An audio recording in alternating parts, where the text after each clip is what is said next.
Hi again, this is Andy, KE4GKP, and welcome back to the Hand Whisperer and Lesson 7 in the General Class Operator Element 3 exam.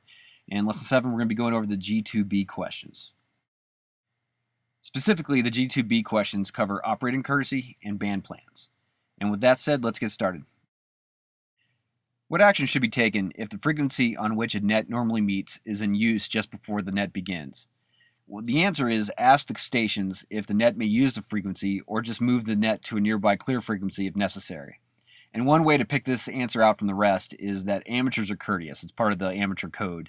So if you just need to ask them to move. It's the most polite answer compared to the rest of the questions, and that should help out. What should be done if a net is about to begin on a frequency you and another station are using? Well, the nice thing to do is move to a different frequency as a courtesy to the net, and by coincidence, that's the right answer. So it's just simple, just get out of their way. What should you do if you notice increasing interference from other activity on a frequency you are using? Well, what you should do is move your contact to another frequency. So you want to prevent traffic jams, you don't want to clutter up the airways, so just move out of the way. And once again, it's the most courteous answer of all the possible answers. What minimum frequency separation between CW signals should be allowed to minimize interference? And this is one of those memorization questions. It's 150 to 500 hertz, and that's hertz, not kilohertz, not megahertz, hertz. So CW has a very small bandwidth, so you can fit a lot of activity in a relatively small amount of space on the frequency spectrum. So it's small, but it's not the smallest answer on the exam, and so it's just best to memorize this one. What minimum frequency separation between single sideband signals should be allowed to minimize interference? Approximately 3 kilohertz. So single sideband has got a pretty small wavelength for a voice mode, but it's not very small. So this is another one to memorize. What minimum frequency separation between 170 hertz shift RTTY signals should be allowed to minimize interference? Well, the answer is 250 to 500 hertz, and this is another one you just have to know and memorize. And I'll have everything you need to memorize for this lesson broken down on the website. So if you run into a sticking point, just check there. Well, what is a band plan? Well, a band plan is a voluntary guideline for band use beyond the divisions established by the FCC. So the FCC will tell you you can use voice between these frequencies, you can use Morse code between these frequencies, etc. Well, a band plan is voluntary, and there's no law and no agency that decrees them. So basically, it's a use among amateurs to allow everyone to enjoy the spectrum. And it tells you on what frequency ranges certain modes and power levels should be used on as a courtesy to other amateurs. It also will tell you what are hailing frequencies, calling frequencies, all that other stuff, so that nobody's butting heads and everybody can enjoy the spectrum equally. What is the DX window in a voluntary band plan? Well, the DX window is a portion of the band that should not be used for contacts between stations within the 48 contiguous United States. So essentially, it's a voluntary window in a spectrum that is set aside just for use to try to get DX signals. So if you remember that a band plan is voluntary and DX refers to long-distance communications, you should be able to get this one right. What should you do to comply with good amateur practice when choosing a frequency for slow scan TV operation? Well, the answer is follow generally accepted band plans for slow scan TV operation. And you want to stick with the established band plan for slow scan TV. And that way nobody gets angry and nobody's butting heads and amateurs are courteous. So follow generally accepted band plans for a slow scan TV operation. What should you do to comply with good amateur practice when choosing a frequency for radio teletype operation? Once again, it's follow generally accepted band plans for radio teletype operation. And to separate kind of these questions from other questions you might see on the exam, whenever you see good amateur practice and not FCC, generally that assumes something along the lines of a voluntary band plan. So there's a trend to these questions, and you should start to see it by now. What should you do to comply with good amateur practice when choosing a frequency for HF-PSK operation? Well, once again, the answer is follow generally accepted band plans for PSK operation. And there's the theme. What is a practical way to avoid harmful interference when selecting a frequency to call CQ using phone? Well, the answer is ask if the frequency is in use, say your call sign, and listen for a response. Now, you don't want to step on someone else's contact when you start calling CQ.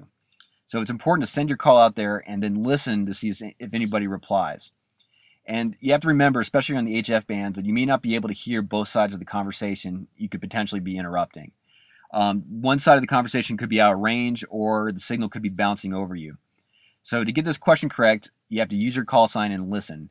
And simply listening will not work. Call sign, listen. What is a practical way to avoid harmful interference when calling CQ using Morse code or CW? Well, the answer is send QRL DE followed by your call sign and listen for a response. Now, this is the Morse code answer to the previous question. So QRL essentially means, is this frequency clear? And DE, for those of you who aren't Morse code savvy, is the Morse code way of saying this is. So QRL this is, or DE, your call sign. All right, well, the review is over and it's time for the G2B quiz. So take out a pencil and paper and number 1 through 13. When you're done, you can check your answers at hamwhisper.com under the exam answers page under the G2B section of questions. And with that said, get your pencil and paper ready and let's get started. Question 1. What action should be taken if the frequency on which a net normally meets is in use just before the net begins? A. Reduce your output power and start the net as usual. B. Increase your power output so that net participants will be able to hear you. C. Ask the stations if the net may use the frequency, or move the net to a nearby clear frequency if necessary. Or D. Cancel the net for that day. Question 2. What should be done if a net is about to begin on a frequency you and another station are using? A. Move to a different frequency as a courtesy to the net. B. Tell the net that they must move to another frequency. C. Reduce power to avoid interfering with the net. Or D. Pause between transmissions to give the net a chance to change frequency. Question 3. What should you do if you notice increasing interference from other activity on a frequency you are using?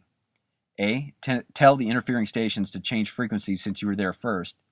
B. Report the interference to your local amateur auxiliary coordinator. C. Move your contact to another frequency. Or D. Turn on your amplifier. Question 4. What minimum frequency separation between CW signals should be allowed to minimize interference? A. 5 to 50 Hz.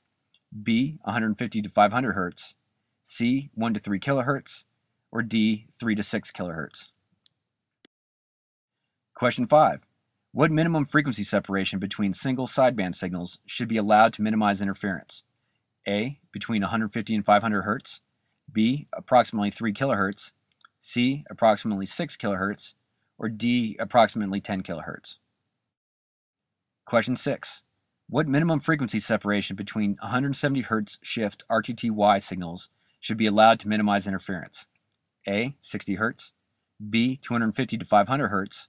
C. Approximately 3 Hz. Or D. 170 Hz. Question 7. What is a band plan? A. A voluntary guideline for band use beyond the divisions established by the FCC. B. A guideline from the FCC for making amateur frequency band allocations. C. A guideline from the ITU for making amateur frequency band allocations. Or D. A plan devised by a club to best use a frequency band during a contest. Question 8. What is the DX window in a voluntary band plan? A. A portion of the band that should not be used for contacts between stations within the 48 contiguous United States. B. An FCC rule that prohibits contacts between stations within the United States and possessions on that band segment. C. An FCC rule that allows only digital contacts in that portion of the band. Or D. A portion of the band that has been set aside for digital contacts only. Question 9. What should you do to comply with good amateur practice when choosing a frequency for slow scan TV operation? A. Transmit only on lower sideband. B. Transmit your call sign as a slow scan TV image for 1 minute to ensure a clear frequency. C. Select a frequency in that portion of the band set aside for digital operation. Or D. Follow generally accepted band plans for slow scan TV operation. Question 10. What should you do to comply with good amateur practice when choosing a frequency for radio teletype or RTTY operation? A. Call CQ in Morse code before attempting to establish a contact in RTTY.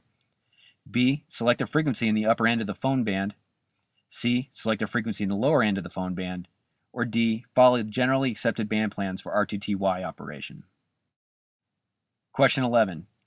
What should you do to comply with good amateur practice when choosing a frequency for HF-PSK operation? A. Call CQ in Morse code before attempting to establish a contact in PSK. B. Select a frequency in the upper end of the phone band. C. Select a frequency in the lower end of the phone band. Or D. Follow generally accepted band plans for PSK operation. Question 12. What is a practical way to avoid harmful interference when selecting a frequency to call CQ using phone? A. Ask if the frequency is in use, say your call sign, and listen for a response. B. Keep your CQ to less than 2 minutes in length to avoid interference to contacts that may be in progress. C. Listen for 2 minutes before calling CQ to avoid interference to contacts that may be in progress. Or D. Call CQ to a lower power first, and if there is no indication of interference, increase power as necessary. And question 13. What is a practical way to avoid harmful interference when calling CQ using Morse code or CW? A. Send the letter V 12 times, then listen for a response. B. Keep your CQ to less than 2 minutes in length to avoid interference with contacts already in progress. C. Send QRL DE followed by your call sign and listen for a response. Or D. Call CQ at low power first. If there is no indication of interference, then increase your power as necessary. And that's it for Lesson 7 and the G2B quiz. You can find the answers to the quiz at hamwhisper.com under the exam answers page. Just check under the G2B questions. And until next time in Lesson 8, this is Andy, KE4GKP, saying 73, and I hope to hear you on the air soon.